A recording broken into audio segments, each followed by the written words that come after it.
আল্লাহ বলেন আমার স্মরণ থেকে যে মুখ ফিরায় নিল, আমার বন্দিগি, আমার ইবাদত, আমার হুকুম পালন, আমি তার জীবন করে দেব সংকীর্ণ এবং তার হাসরের ময়দানে উঠাবো অন্ধ। এই জীবন সংকীর্ণ করার একাধিক তাফসির, এর মধ্যে একটা তাফসির হলো এইটা যে আল্লাহ জীবন সংকীর্ণ করে দিবে মানে তার কবরের মধ্যে তার কবরটাকে একেবারে সংকীর্ণ করে দিবে। আল্লাহ রসুল বলছে নাফরমানের কবর রাইখা যখন ফেরেশতা চলে যাবে, কবর ডান পাশের মাটি তারে একটা চাপ দিবে বাম দিকে, বাম দিকের মাটি এক ডান দিকে, আল্লাহর কসম ডান পাশের হাড্ডি পাঁজর ভাঙ্গা ডান দিকে বাম দিকে চলে যাবে, বাম দিকের হাড্ডি পাঁজর ভাঙ্গা। রাসূলুল্লাহ সাল্লাল্লাহু আলাইহি ওয়াসাল্লাম বলছে বন্ধু দেখেন হাত্তা তাখতালিফা আদরাউহু, এই দুই আঙ্গুল যেভাবে এভাবে একটার ভিতরে ঢুকে গেছে, খোদার কসম ডান পাশের হাড্ডি পাঁজর বাম পাশের হাড্ডি পাঁজর এইভাবে একটার ভিতরে ঢুকে যায়। এইটার অর্থ এটা।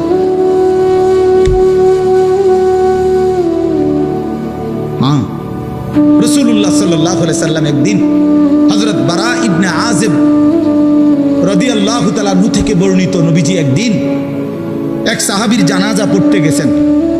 জানাজা পড়তে গিয়ে খালি কবরের সামনে কিছুক্ষণ দাঁড়াইছেন, তখনও ওনারে কবরে রাখে নাই, জানাজাও পড়ায় নাই। নবীজি আগে গিয়া কবরটার সামনে দাঁড়াইছে। হযরত বারা ইবনে আযিব বলেন আমরা নবীজির সাথে ছিলাম। আল্লাহর নবী সাল্লাল্লাহু আলাইহি সাল্লাম কবরের খালি এই কবরে দেখা অঝরে কাঁদতে শুরু করছে। আমরা সবাই সাহাবীরা নবীজির সাথে কাঁদতে শুরু করলাম। অনেকক্ষণ কাইদা নবীজি চোখের পানি মুইছা আজীব কথা বলছে নবী। রাসূলুল্লাহ সাল্লাল্লাহু আলাইহি সাল্লাম সাহাবীদেরকে লক্ষ্য করে বলছে ইয়া ইখওয়ানি লিমিসলি হাদা ফাআইদ্দু, আমার বন্ধুরা আমার সাথীরা এই কবরে যাওয়ার জন্য তোমরাও রেডি হও। ফাআইদ্দু, তোমরাও প্রস্তুতি নাও, অচিরেই তুমি আমি সবাই এই কবরেই পৌঁছে যাইতে হবে। রাসূলুল্লাহ সাল্লাল্লাহু আলাইহি সাল্লাম বলছে প্রিয় বন্ধু আমার, জওয়ান সাথী আমার, সামান্য এই কয়েকটি দিনের জওয়ানি নষ্ট না করা, নষ্ট না করা, কোনোভাবেই নষ্ট না করা। এই জন্য বললাম এই সূরা মুলক এটা আল্লাহ তাআলা অত্যন্ত ফজিলতপূর্ণ একটি সূরা। রাসূলুল্লাহ সাল্লাল্লাহু আলাইহি সাল্লাম বলছেন এটা কবরের আযাব থেকে রক্ষা করবে। এই সূরা নিয়মিত তাফসীরের মধ্যে আমি নিজে পড়ছি, তাফসীরে কুরতুবীতে আছে।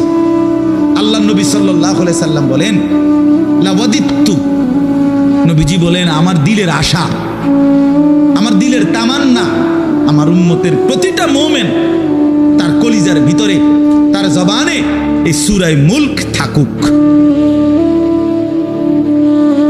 সূরা মুলক থাকুক।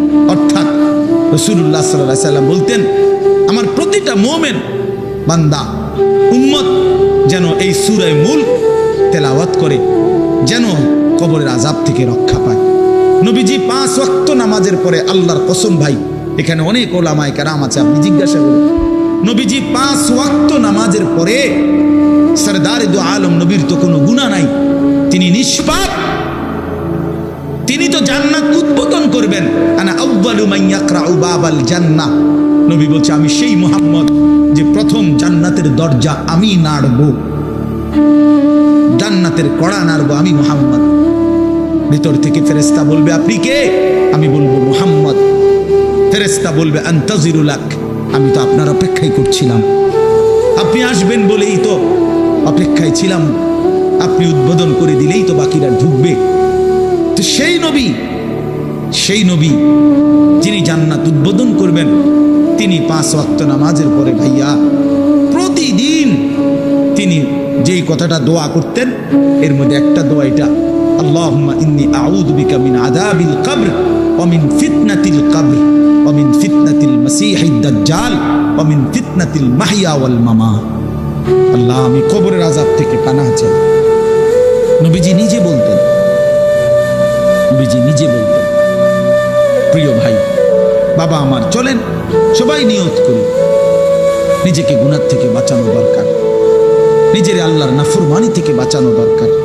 আল্লাহ তাআলা বলেন ইন্নাল্লাযীনা ইয়াখশাউনা রাব্বাহুম বিল গায়ব, আমি আল্লাহকে না দেখে আমার কথাগুলো আখিরাত সম্পর্কিত এগুলোকে না দেখে যারা আমি আল্লাহ আল্লাহকে ভয় করে, আখিরাতকে ভয় করে, জাহান্নামকে ভয় করে, কবরকে ভয় করে।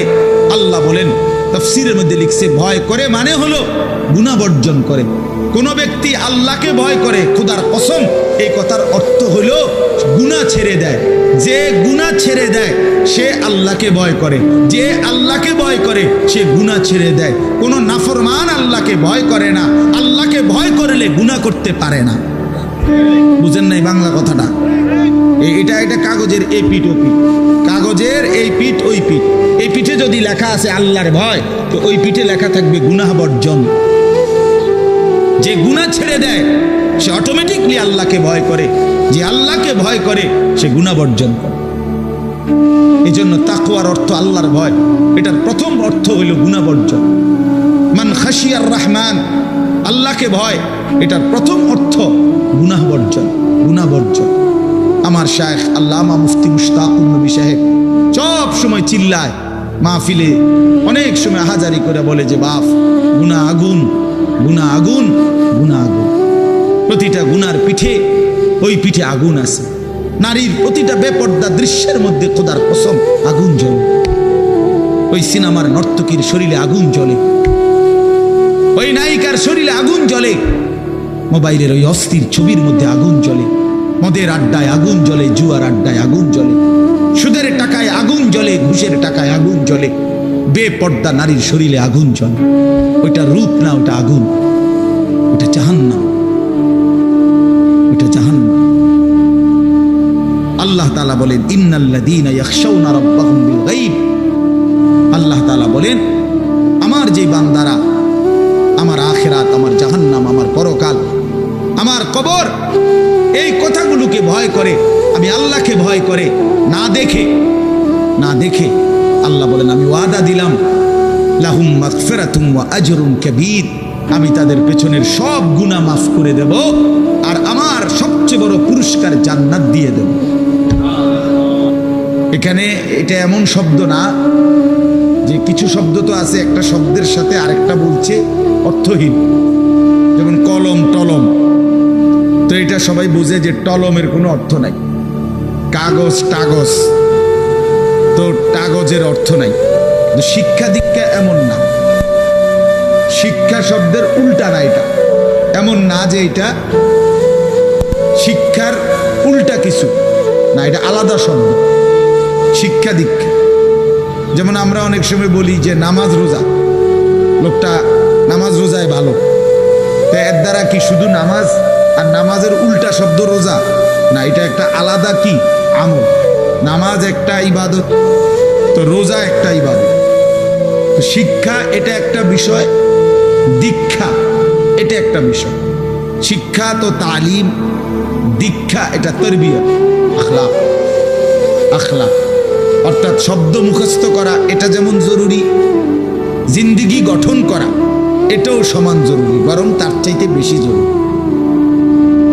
এই জন্য আমাদের ফেনীর একজন বড় বুজুর্গ আলেম আছেন, ফেনী জামিয়া রশিদিয়া মাদ্রাসার হজরত মাওলানা মুফতি শহীদুল্লাহ দামাত বারাকাতুহুল আলী, বাংলাদেশের অনেক বড় একজন বুজুর্গ আলেম।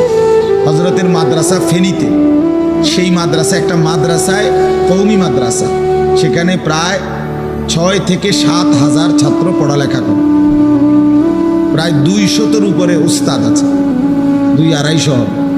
তো এই জন্য বললাম যে হজরত সবসময় বলে যে পড়া মেধা অনুপাতে কম বেশি হইতে পারে, আখলাক বরাবর হইতে হবে। আখলাক, ছাত্র মেধাগত যোগ্যতার কারণে কেউ রুল নাম্বার 1, কেউ রুল নাম্বার 10, কিন্তু আদব আখলাক বরাবর বরাবর হওয়া চাই। আমরা এটা খুব খেয়াল করি না। আজকে সবাই মনে করে বাচ্চার পড়ালেখা হচ্ছে, ঠিক আছে, পড়তেছে, যাইতেছে, আসতেছে, ছেলেটা পড়তেছে, রেজাল্ট আসছে, কিন্তু আখলাক কোথায়? যে ছেলেটা কখনোই প্রস্রাব করে টয়লেট পেপার ব্যবহার করে না, দাঁড়িয়ে বসে প্রস্রাব করার ক্ষেত্রে কোনো পার্থক্য করে না, তো তার আখলাক, তার জীবন গঠন হইল, শব্দ না মুখস্থ হইল, শব্দ না মুখস্থ হইল। যে ছেলেটা তার মোবাইলের মধ্যে রাত দিন নাচ গান ছবি জিনা ব্যভিচারের দৃশ্য, অথবা শুধু শুধু অনর্থক মোবাইলটা টিপলো। তো পড়া তো মুখস্থ করলো, কিন্তু আখলাক কই হইল? আখলাক কই হইল? 3 বছরের বাচ্চার হাতে মোবাইল দিয়ে দিছে, 2 বছরের বাচ্চার হাতে অভিভাবক মোবাইল দিয়ে দিছে। মানে খামখেয়ালির এক জিন্দিগি। এক সন্তান গঠন কিভাবে করতে হয় মুসলমান তাও জানেন, তাও জানেন। বাচ্চাকে টেলিভিশনের হাতে তুলে দিছে, টেলিভিশন দেখে দেখে শেখো। বাচ্চাতে সমবয়সীদের হাতে তুলে দিছে, যে সমবয়সী বন্ধুদের সাথে আড্ডা দিতে দিতে যা শেখো শেখো। এটা কখনোই কি না, নিয়ম না। রাসূলুল্লাহ সাল্লাল্লাহু আলাইহি ওয়াসাল্লাম বলছেন, কুল্লু মাউলুদিন ইউলাদু আলাল ফিতরা, প্রত্যেকটি মানব সন্তান আল্লাহকে মানার শতভাগ যোগ্যতা নিয়ে পৃথিবীতে ভূমিষ্ঠ হয়। কোরআন শরীফে আল্লাহ তাআলা বলছেন, ফিতরাতাল্লাহিল্লাতী ফাতারান নাসা আলাইহা, কোরআনের আয়াত। আল্লাহ তাআলা বলেন, দিন মানার পুরা যোগ্যতা দিয়েই আমি আল্লাহ মানুষকে সৃষ্টি করেছি। আল্লাহ তাআলা এমন একটি হুকুম করে নাই, এমন একটা বিষয় নিষেধ করে নাই যা পালন করার যোগ্যতা কিংবা বর্জন করার যোগ্যতা আল্লাহর বান্দার শরীরের মধ্যে নাই, এমন কোনো বিধান নেই। আমার মধ্যে রুকু করার যোগ্যতাই নাই, অথচ আমারে রুকু করতে বলছে, অথচ আমার কোমর বাঁকা হয় না, বিষয়টা এমন না। আমি সেজদাই দিতে পারি না, আমার হাঁটুও বাঁকা হয় না, কনুইও বাঁকা হয় না, কোমরও বাঁকা হয় না, অথচ আল্লাহ আমারে বললেন সেজদা দিতে। বিষয়টা কি এমন? কথা বুঝছেননি আমার কথা? আমারে বানাইলেন তাল গাছ, আমারে বলতেছেন সেজদা দিতে। এইটা বললে না জুলুম হইত? এটা বললে না জুলুম হইত? কিন্তু আল্লাহ তাআলা যতগুলো হুকুম করেছেন, যতগুলো নিষেধ করেছেন, প্রতিটা হুকুম পালন করা, প্রতিটা নিষেধ বর্জন করার 100 যোগ্যতা আল্লাহ তাআলা বান্দার শরীরের মধ্যে দিয়েছে। কোরআনুল কারীমের মধ্যে আছে, আল্লাহ তাআলা বলেন, বান্দা আমি তোমাকে বানিয়েছি নাবতালিহি, পরীক্ষা করার জন্য, আর পরীক্ষায় উত্তীর্ণ করার উপযোগী। ফাজআলনাহু সামিআন বাসীরা, আমি আল্লাহই তোমাকে শুনবার জন্য কান দিয়েছি, দেখবার জন্য চোখ দিয়েছি। তাফসীরের মধ্যে লিখছে, অর্থ হইল আমাকে মানবার পুরা যোগ্যতা সম্পূর্ণ শরীর দিয়েছি। ওযু, গোসল, নামাজ, রোজা, হালাল হারাম, পাক নাফাক সব কিছু বান্দা পালন করতে পারবে এমন যোগ্যতা দিয়ে তারে মানুষ বানাইছে। মানুষ হইবার পরে, মুসলমান হওয়ার পরে কেউ যদি বলে আল্লাহর এই হুকুম পালন করা আমার পক্ষে সম্ভব না, তাহলে এটা হইতে পারে তুমি ছাগল, মানুষ না। তুমি গরু ছাগল ছাড়া আর কিছু না, তুমি মূলত হাইওয়ান। ইনসান হইলে পারতা, তুমি যদি মানুষ হইতা তা ঠিকই পারতা, তুমি যদি মানুষ হইতা তো পারতা। মূলত তুমি নিজের মানুষ এই পরিচয় ভুলে গেছো। তো এই জন্য বাপ আল্লাহ নবী সাল্লাল্লাহু আলাইহি সাল্লাম বলেন, ফাআবাওয়াহু ইউহাব্বিদানিহি আও ইউনাসসিরানিহি আও ইউমাজ্জিসানিহি, মা বাপ সন্তানকে ইহুদি বানিয়ে দেয়, অথবা খ্রিস্টান বানিয়ে দেয়, অথবা অগ্নি পূজক বানিয়ে দেয়। সরাসরি হাদিস, বাবা মা নষ্ট করে দেয় সন্তান। রাসূলুল্লাহ সাল্লাল্লাহু আলাইহি সাল্লাম বলছে, বাবা মা 3 বছরের বাচ্চাটা ছোট্টবেলা থেকেই ঘরে টেলিভিশন দেখে, রঙিন সিনেমা দেখে, নাটক সিনেমা দেখে, তারে এটা শিখাইবার ক্ষেত্রে কে ব্যবস্থা করে দিবে? তার মা বাপ। এ তো 3 বছরের বাচ্চা বাজার থেকে কিনে আনে নাই, টেলিভিশনে এত বড় এটা তো বাচ্চাটা আনে নাই, তো তার অভিভাবক আছে। এই 3 বছরের বাচ্চাটারে কার্টুন দেখার জন্য, গেমস খেলার জন্য এত বড় মোবাইলটা, এটা তো তার বাবাই দিছে, অথবা তার মা, তার দুলা ভাই, তার বড় ভাই, তার চাচা, এমন কেউ একজন তার হাতে তুলে দিছে। এজন্য আমি সবসময় বলি, যেই মা বাপ অভিভাবক সন্তানের, অপ্রাপ্ত বয়স্ক সন্তানের হাতে এই বড় মোবাইলগুলো তুলে দেয়, এই মা বাবার চাইতে বড় জালেম আর কেউ নেই। ওরা নিজ হাতে সন্তানকে গলা টিপে হত্যা করে ফেল, ধ্বংস করে দিল, বরবাদ করে দিল, বরবাদ করে দিস। অসংখ্য অভিভাবক আমাদেরকেও তো বলে, বাচ্চা হুজুর খায় না, ঘুমায় না, বাচ্চা মোবাইল না দেখতে না দিলে খায়ও না, ঘুমায়ও না, কান্দে, শুধু কান্দে কান্দে। তার এই বদ অভ্যাস কে বানায়? আর দ্বিতীয় কথা হইলো, কান্দলে কি হয়েছে? কোনো বাচ্চা যদি কাঁদে তো কাঁদলে কি মরে যায় মানুষ? তো এতে কান্দুক, কাঁদলে কি সে কাঁদতে কাঁদতে সে একসময় থেমে যাবে। 3 বার পরে 4 বারের পরে সে বুঝে নিবে যে এটা আমারে দিবে না। কথা বোঝেন নাই? কাঁদতে কাঁদতে নইলে 3 বার কাঁদলো, 4 বার কাঁদলো, 10 বার কাঁদলো, একটা পর্যায়ে সে বুঝবে যে এটা আর আমারে দিবে না, এটা আমারে দিবে না। এই জন্য বাপ আমার এটা খেয়াল করা চাই। আমি এই কথাটা শুরু করছি এই কথার থেকে যে কোরআন সুন্নাহর ইলমের জন্য, আদব জন্য। এক তো আপনি শুনলেন প্রতি সপ্তাহে জুমার বয়ান হয়, ইমাম সাহেব কইতে পারবো ইমাম সাহেব কি কয়, আমনে আমনের মতো, হুজুর হুজুরের মতো না। এই শুধু এতটুকুর জন্য আসা যাওয়া, আল্লাহর কথা শোনা, যে কি শুনলাম কিছুই বুঝলাম না, নিজের জন্য কিছুই গ্রহণ করলাম না, এটা ইনসাফ না। আল্লাহর কোরআন জিন্দেগি বদলাবার জন্য, আমাদের জীবনের পরিবর্তনের জন্য আসছে, পরিবর্তনের জন্য। কোরআনুল কারীমের প্রতি অক্ষর নূর, কোরআনুল কারীমের প্রতি অক্ষর হুদান হেদায়েত, কোরআনুল কারীমের প্রতি অক্ষর মাউইজা উপদেশ, কোরআনুল কারীমের প্রতি অক্ষর বুশরা সুসংবাদ, কোরআনুল কারীমের প্রতি অক্ষর বাসায়ের অন্তর্দৃষ্টি সম্পূর্ণ জ্ঞান, কোরআনুল কারীমের প্রতি অক্ষর আহসানাল হাদিস সর্বশ্রেষ্ঠ কথা, কোরআনুল কারীমের প্রতি শব্দ মুতাশাবিহান সাদৃশ্যপূর্ণ, কোরআনুল কারীমের প্রতি শব্দ মাসানি বারবার তেলাওয়াতকৃত পাঠকৃত।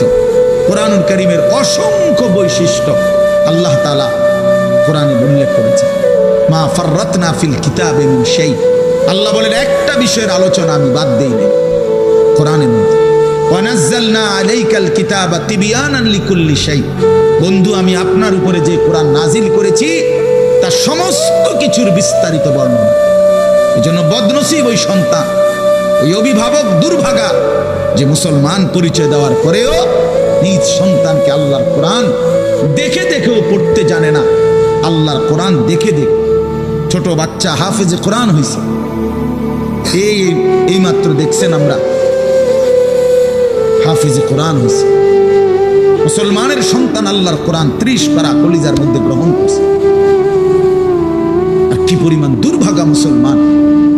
আল্লাহর দেওয়া চোখ, আল্লাহর দেওয়া জিহ্বা। আল্লাহ কোরআনে বলছে আলাম নাজআল লাহু আইনাইন, বান্দা আমি কি 2টা চোখ দেই নাই? ওয়া লিসানান, আমি কি জিহ্বা দেই নাই? ওয়া শাফাতাইন, 2টা ঠোঁট কি আমি দেই নাই? হাসরের ময়দানে আল্লাহ তাআলা জিজ্ঞেস করবে বান্দা আমার দেওয়া 2টা চোখ, আমার দেওয়া জিহ্বা, আমার দেওয়া ঠোঁট, এত লক্ষ কথা বললা, এত কিছু দেখলা, এত শব্দ উচ্চারণ করলা, পৃথিবীর কত লক্ষ কথা তুমি জীবনে বললা, অথচ আমার কালাম সর্বশ্রেষ্ঠ আসমানি কিতাব মালিকের এই কোরআন, এটা একটু দেখে দেখেও পড়তে পারো না। এর চাইতে বড় বদনসিব আর কে হইতে পারে? এজন্য আমি পরিষ্কার বলি সবসময়, আল্লাহর কোরআন যেই মুসলমান দেখে দেখেও শুদ্ধ পড়তে পারে না, আমার দৃষ্টিতে ওই লোকটা বোবা। আপনি বোবা, মূলত দোস্ত তুমি বোবা। বাকি কথাগুলো না বললেও চলতো, বাকি কথাগুলো না বললেও চলতো, এই পৃথিবী ভোগ করা যেত। বোবা মানুষ যারা, তারা কথা না বলতে পারলেও ভাতও খাইতে পারে, ঘুমও যাইতে পারে, পেশাব পায়খানাও করে, বিয়েও করে, বোবা মানুষের বাচ্চা কাচ্চাও হয়। এরকম দেখছেননি কখনো? না, কথা বলেন না কেন? তাহলে বোবায়ও তো পৃথিবী ভোগ করে। তাইলে বোঝা গেল দুনিয়ার এই ভাত মাছ বিয়া বউ, দুনিয়ার এই যৌন চাহিদা পূরণ আর পেশাব পায়খানার ঘুম, এটুকুর জন্য কথা না বললেও চলতো, অন্ধ হইলেও চলতো, অন্ধ হইলেও চলতো, চোখে না দেখলেও কত মানুষ পৃথিবী ভোগ করতেছে। তাহলে যে জবান আল্লাহর দেওয়া, যে চোখ আল্লাহর দেওয়া, সেই মালিকের কালাম দেখে দেখেও করতে পারলাম না। 16 বছর বাচ্চাটা পড়লো, অথবা আপনি পড়াইলেন, একবারও ভাবলেন না হায় আমার সন্তানকে আমি কি পড়াইলাম? একবারও মনে করলেন না বাফেরই কি হইল, সন্তানের বা কি হলো? হায় মুসলমান, বাপও তো ছিল মুসলমান, ছেলেটাও তো মুসলমান, না বাপের একবার মনে পড়লো, না ছেলের একবার মনে পড়লো। না মায়ের একবার মনে পড়লো, না ছেলেটার একবার মনে পড়লো যে আমার মালিকের কোরআন পড়তে পারি না। পৃথিবীর কত পড়া, দরকারি বেদরকারি মিলাইয়া পৃথিবীর বাকি সমস্ত পড়ালেখার মধ্যে প্রয়োজনীয় অপ্রয়োজনীয় কথার মিশ্রণ। কিছু কথা দরকারি আছে, কিছু কথা বেদরকারি আছে। সমস্ত বাংলা বইয়ের মধ্যে দরকারি কথাও আছে, বেদরকারি কথাও আছে। ইংরেজি বইয়ের মধ্যে দরকারি কথাও আছে, বেদরকারি কথাও আছে। কথা বলে, হ্যাঁ, রোদ হচ্ছে, বৃষ্টি হচ্ছে, খেকশিয়ালের বিয়ে হচ্ছে, এটা কোনো দরকারি কথা হলো? এটা কিছু শিখার কিছু? এটা হাট্টিমা টিম টিম তারা মাঠে পারে ডিম, এটা কি? এটা কোনো শিখার কিছু? আগডুম বাগডুম গোড়াডুম সাজে, আগডুম কি বাগডুম কি? তার বাপের 14 গোষ্ঠী কইতে পারবি না আগডুম কি? যে লিখছে এটা অনর্থক কথা। Two little black birds sitting on a wall, one called Peter, one called Paul. দুইটা কাউয়া একটা ওয়ালের মধ্যে বসছে, একটা কাউয়ার নাম হলো পিটার আর একটা কাউয়ার নাম হলো পল।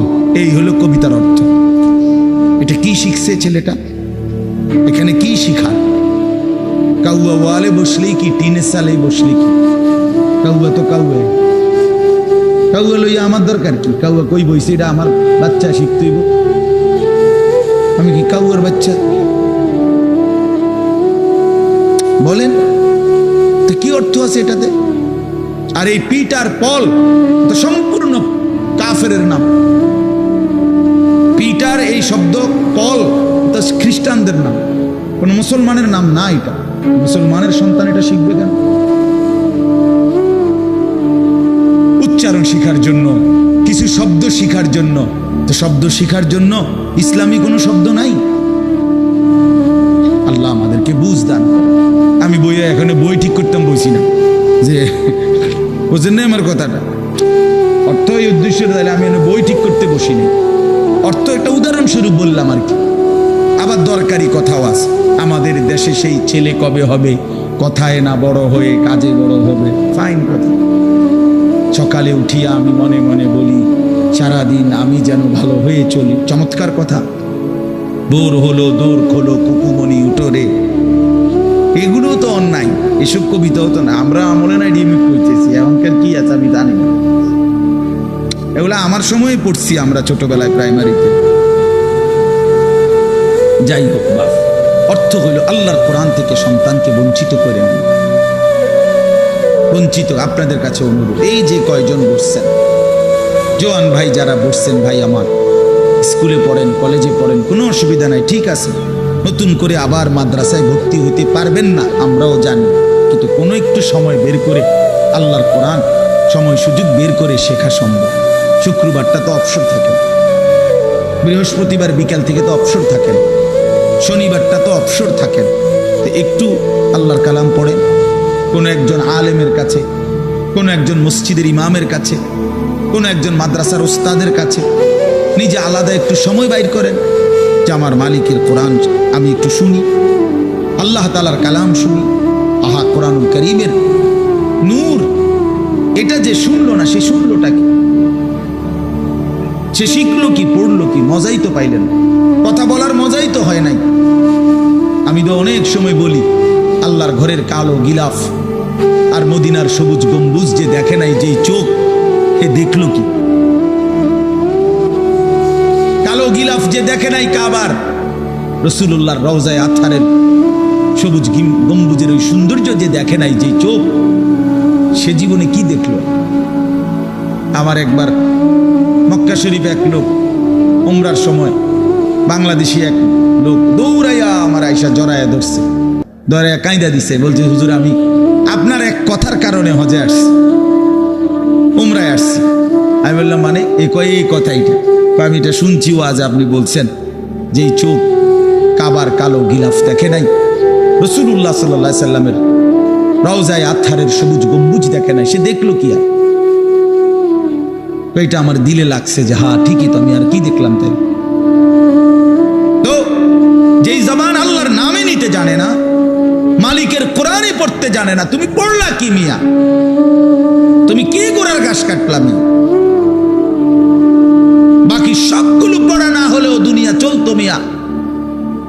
মূর্খ বকলম, নাম দস্তখত করতে জানে না, টিপসই দেয় এমন হাজারো মানুষ দুনিয়া ভোগ করতেছে। বাড়ি গাড়ি, নেতাগিরি, মাতবুরি, ক্ষমতা, দালান বিল্ডিং সবটা দুনিয়া ভোগ করছে, অথচ নামটাও সই দিতে জানে না। এমন নাই? বলেন না এমন নাই? তো সে কোন যোগ্যতায় দুনিয়া ভোগ করছে? সে কিভাবে দুনিয়া ভোগ করতেছে? যদি বলেন সে সমাজে তার কোনো মান সম্মান, আরে না মিয়া, বহুত নেতাদের মাতবর সমাজের, সে তো মূর্খ, টাকার জোরে ক্ষমতা দেখাচ্ছে, এমন মানুষ নাই? তো তাইলে এই জন্য বাপ আবারও অনুরোধ করছি আমি, অর্থ হলো অপমান করা না, জেনারেল শিক্ষা নিষেধ করা না। আমি তো কুমিল্লা ভিক্টোরিয়া কলেজ থেকে মাস্টার্স পাস করছি, সায়েন্স বিজ্ঞান বিভাগ থেকে দাখিল পাস করছি। এর মানে এটা বাদ দিতে বলতেছি না, বাদ তো আমি দিছি না, বাদ আপনি দিছেন। কথা বুঝেন নাই? বাদ আপনি দিছেন, আল্লাহর কোরআন বাদ দিছেন, রাসূলুল্লাহ সাল্লাল্লাহু আলাইহি ওয়াসাল্লামের সুন্নাহ বাদ দিছেন। এতগুলো পড়ছেন, ধন্যবাদ আপনাকে। এটা পড়লেন না কেন? এতগুলো শিখতে পারলেন, এত লক্ষ টাকা খরচ করতে পারলেন, 4 বছরের মেডিকেলের জন্য, 6 বছরের মেডিকেলের জন্য এক বাপ তার ছেলেটার জন্য, মেয়েটার জন্য কত লক্ষ টাকা খরচ করছে, তার কোনো কুল কিনারা আছে মিয়া? তো আপনি পড়ান, কোনো অসুবিধা নাই, কিন্তু আপনি আপনার বাচ্চাটাকে আল্লাহর কোরআন থেকে বঞ্চিত করলেন কেন? নামাজ থেকে বঞ্চিত করলেন কেন? 2টা সূরা পড়তে জানে না, একটা আত্তাহিয়াতু শুদ্ধ করে বলতে পারে না, একটা দোয়ায়ে কুনুত পড়তে জানে না। একজন মুসলমান বেটা, 40 বছর বয়স, লজ্জা থাকা উচিত বেটা, ওই বেটা শরম থাকা উচিত বেটা। কার জমিন খাইতেছ, কার আসমান ভোগ করছো, কার দুনিয়া ভোগ করতেছ? এত বড় মালিকের আসমান ও জমিন ভোগ করে সেই মালিকের সেজদাটাও ঠিক মতো দিতে জানে না, সেই মালিকের নামটাও পড়তে পারে না। এর চাইতে লজ্জার কি হইতে পারে বলেন বাবা? অপমান কি হইতে পারে? আল্লাহ আমাদেরকে বিবেক দান করেন, আল্লাহ আমাদেরকে বিবেক দান করেন। বিবেক থাকা চাই, বিবেক থাকা চাই। কোরআনুল কারীমের মধ্যে আছে, আল্লাহ তাআলা বলছে, একটা সাংঘাতিক কথা আছে কোরআন শরীফে, ফাবিআইয়ি হাদিসিন বা'দাহু ইউমিনুন। আমার দিল নড়ে কোরআনের এই আয়াত শুনলে, কলিজা শুদ্ধা কাইপা ওঠে।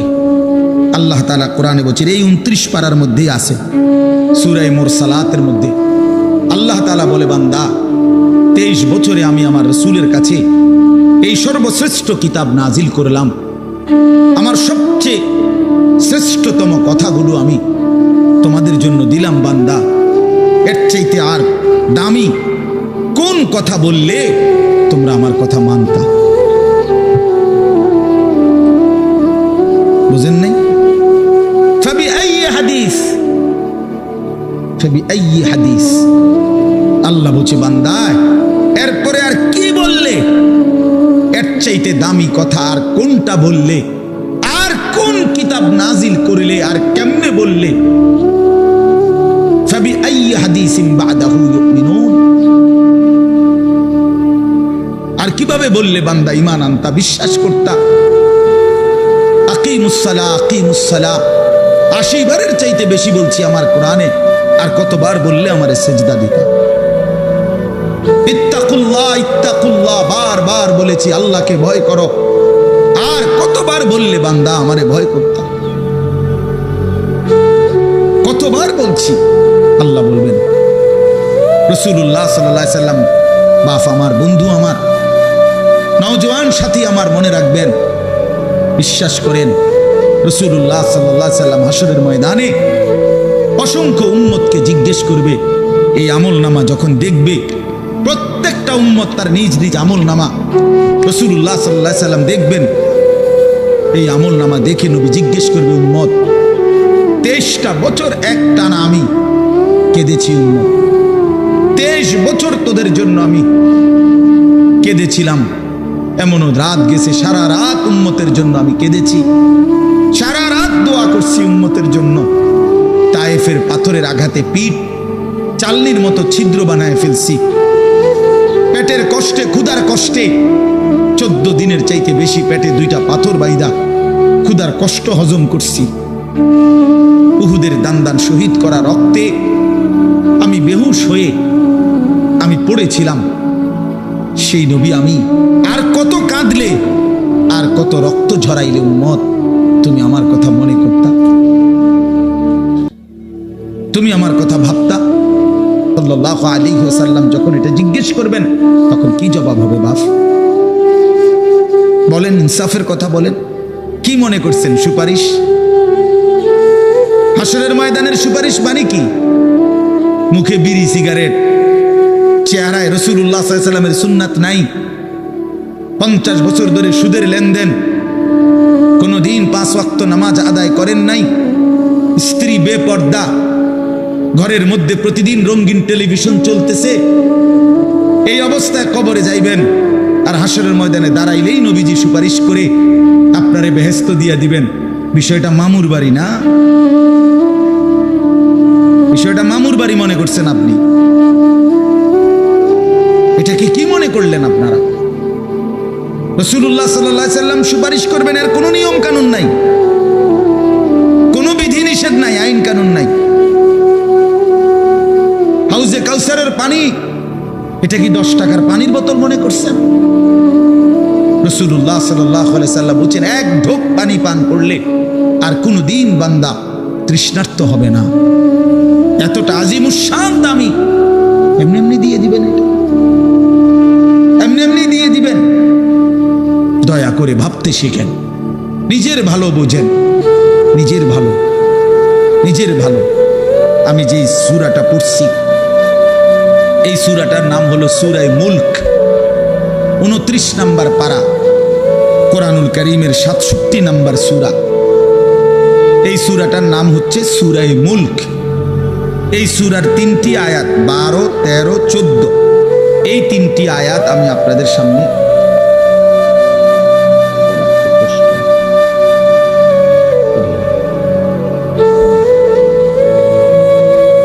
এই 3টি আয়াত আমি তেলাওয়াত করছি। এই আর অল্প একটু সময়ের মধ্যে আমি আপনাদের সামনে এই 3টা আয়াতকে সামনে রেখে কয়েকটা আর কথা বলতে চাই। প্রথম কথা, আপনারা রাগ হইয়েন না আমার, আমি আপনাদেরই অঞ্চলের মানুষ, এখন আপনারাও আমার, আমিও আপনাদের। আল্লাহর কোরআন শিখেন।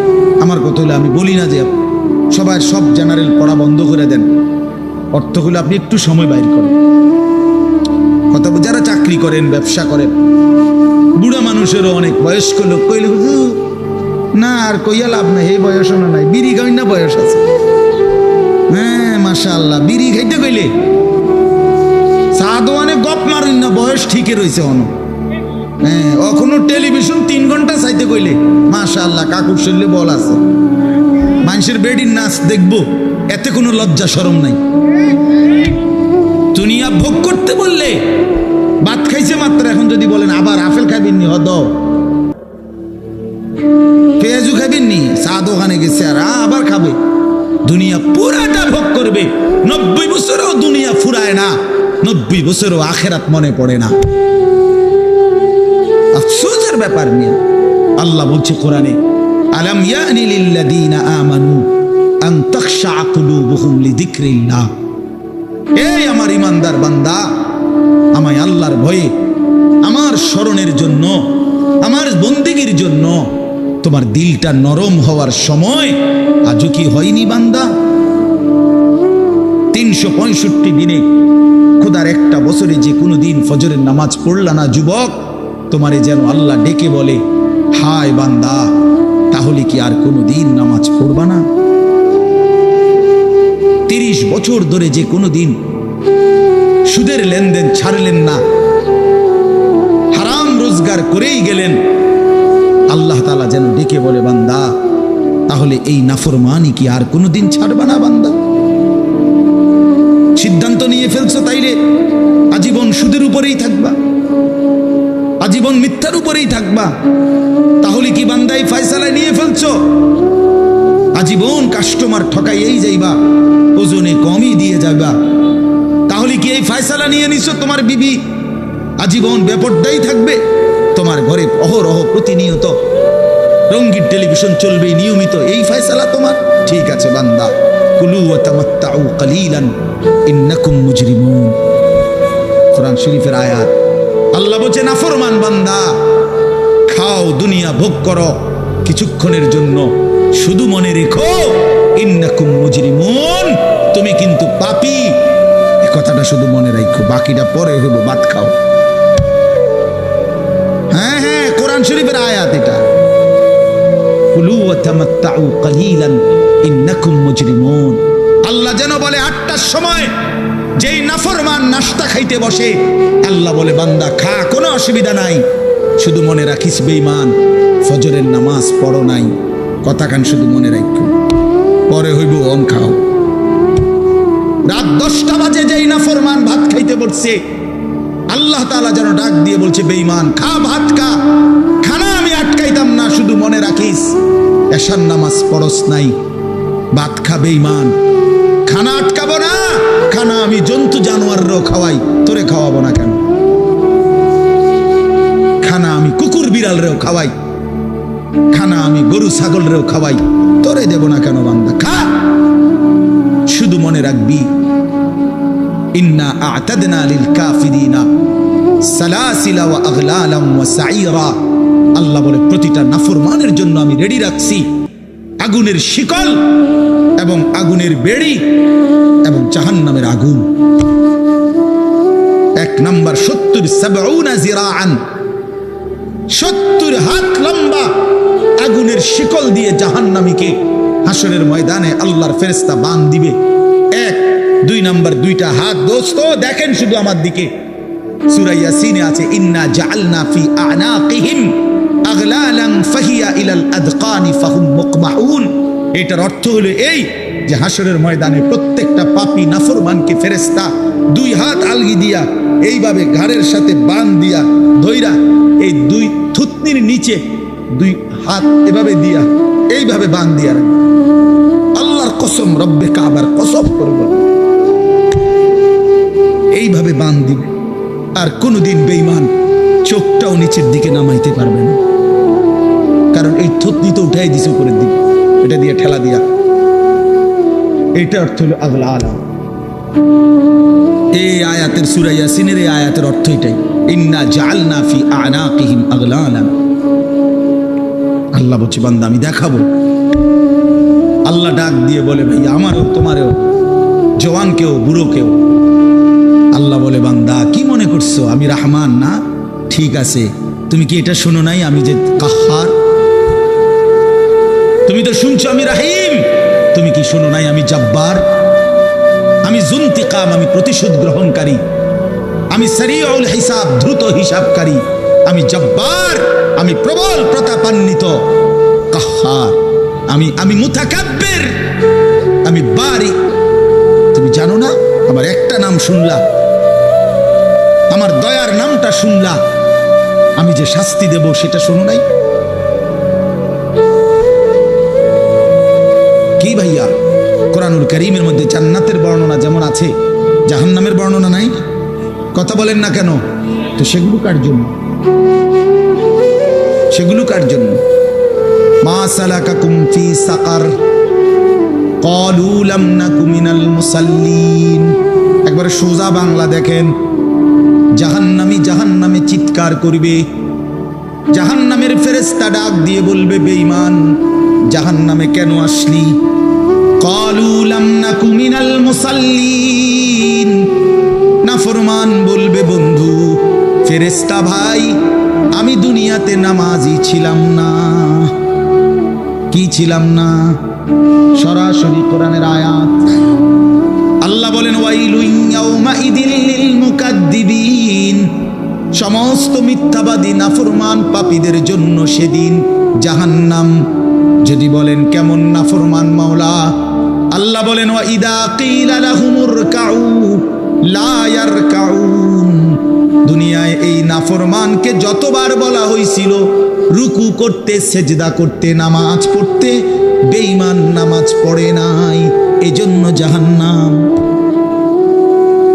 কোরআনুল কারীমে আল্লাহ বলছেন কাল্লা ইদা বালাগাতিত তারাকি, নাফরমানের মৃত্যুর সময় যখন আসবে, মালাকুল মউত আজরাইল তারে যখন ডাক দিবে আইয়াতুহান নাফসুল খাবিসা, প্রতিটা পাপী নাফরমানের জান কবজের সময় আজরাইল যখন ডাক দিয়ে বলবে, হে খবিস আত্মা বের হ, উখরুজি বের হ, আত্মাটা বের হতে চাইবে না। আল্লাহর নবী বলেন, কসম বাবা। নবীজি বলে, মালাকুল মউত আজরাইল খপ করে ধইরা কলজা থেকে রূহটা একটা টান দিয়া ছিঁড়া ফেলবে, একটা টান দিয়া ছিঁড়া ফেলবে। এরপরে রূহটা কণ্ঠনালীর কাছে এসে আটকায় যাবে। কাল্লা ইদা বালাগাতিত তারাকি, তারাকি মানে কণ্ঠনালী। ফালাউলা ইদা বালাগাতিল হুলকুম ওয়া আনতুম হিনা ইদিন তানজুরুন, এটার অর্থ এটাই। হুলকুম মানে কণ্ঠনালী, বের হতে চাইবে না রূহ। আজরাইল তখন ধরে টাইনা হেসরাইয়া ছিঁড়া ছিন্ন ভিন্ন করে বেঈমান নাফরমানের কলজা ছিঁড়ে ফেলবে, রূহ ছিঁড়ে ফেলবে, এরপরে শরীর থেকে বের করে নিয়ে আসবে। আরে বন্ধু, এই কোরআনে আছে, আল্লাহ নিজে বলছে এমন নির্মম মৃত্যু হলো কেন? এই নাফরমানের মউত এত কঠিন হলো কেন? তার কলজা ছিঁড়া ফেলছে, রূহ ছিঁড়ে ফেলছে, এমন মৃত্যু হলো কেন? আল্লাহর কসম বাপ আমারেও বলি, আপনারেও বলি, আল্লাহ কোরআনে সরাসরি বলছে এমন ভয়ানক মৃত্যু হলো কেন? ফালা সাদ্দাকা ওয়ালা সাল্লা, কারণ এই নাফরমান আমি আল্লাহর কথায় বিশ্বাস করে নাই, ওয়ালা সাল্লা, এবং নামাজ পড়ে নাই, নামাজ পড়ে নাই, নামাজ পড়ে। হ্যাঁ, বেনামাজি সন্তান মনে রাখো, বাদ দুগা খাইতে এলে খুব মাতবর, মোবাইল একখান টিপে, মোটরসাইকেল একখান চালায়। হ্যাঁ, বাহ বাহ বাহ বাহ বাহ, আর কি, আর ধরে কে? আমার একটা মোটরসাইকেল আছে, আমার একটা মোবাইল আছে, আমার কিছু বন্ধু আছে যারা আমার সারাক্ষণ অসৎ সঙ্গ দেয়। যখনই আমার সমস্ত নাফরমানি মন চায়, কিছু অসৎ বন্ধু মিলে যায়, যে বন্ধুরা আমার সারাক্ষণ চরিত্রহীনতা শিখায়, অসভ্যতা, নোংরামি, অশ্লীলতা, বেহায়াপনা শিখায়, এমন কিছু বন্ধু যার মিলে গেছে, একটা মোটরসাইকেল মিলে গেছে, একটা মোবাইল মিলে গেছে, তো নারীর ছবি, আড্ডা, জিনা, ব্যভিচারের দৃশ্য, মদের আড্ডা, জুয়ার আড্ডা, নারীর আড্ডা, নারীর আলাপ, অথবা মোবাইলের অস্থির ছবি দেখা, এই জিন্দিগি মুসলমান? এর জন্যই আল্লাহ তাআলা আমাদেরকে মুসলমানের ঘরে বানাইছিলেন। এজন্যই আমার বাবা মুসলমান, এজন্যই আমার মা মুসলমান। আল্লাহ আপনি মাফ করে দেন, ইনসাফের সাথে ভাইবেন। অনেক নওজোয়ান ভাই, সবাইরে অনুরোধ করলাম, দোস্ত আমার, ইনসাফের সাথে ভাইবেন, নিজেরে নষ্ট করেন না। ছেলেরা আমার, ভাইয়া নিজেরে নষ্ট করো না ভাই, নওজোয়ান ভাই নিজেরে নষ্ট করো। শেষ পর্যন্ত কেউ নাই, শেষ পর্যন্ত একদিন, দিন শেষে, রাত শেষে দেখবেন আমার সাথে কেউ নেই, আমি একাই, আমি একাই। একদিন কবর আমারে সব সম্পর্ক ছিন্ন করে দিবে, একদিন মৃত্যু আমাকে সব ভুলায় দিবে, সব ভুলায় দিবে।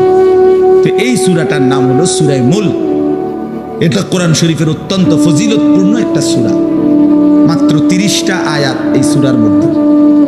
আল্লাহ নবী সাল্লাল্লাহু আলাইহি ওয়াসাল্লাম বলছেন, এই সূরাটি যে নিয়মিত তেলাওয়াত করবে, আল্লাহ নবী বলেন, তুমজিহি মিন আযাবিল কবর, এই সূরা মুলক তাকে কবরের আযাব থেকে রক্ষা করবে। এটাই সূরার ফজিলত। এজন্য আলহামদুলিল্লাহ উলামায়ে কেরাম, আমাদের মাদ্রাসাগুলোর তালিবে ইলম এবং আল্লাহওয়ালা বুজুর্গানে দ্বীন সব সময় রাত্রিবেলা ঘুমের আগেই এই সূরা মুলক তেলাওয়াত করে। 4-5 মিনিট সময় লাগে, কিন্তু এই সূরার বড় ফজিলত হলো, আল্লাহ নবী সাল্লাল্লাহু আলাইহি সাল্লাম বলেন, এই সূরা কবরের আযাব থেকে রক্ষা করবে, কবরের আযাব থেকে রক্ষা করবে।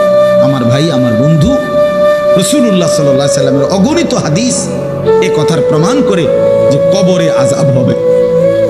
হাসরের আযাব তো আছেই, জাহান্নামের আযাব তো আছেই, কবরেও আযাব হবে।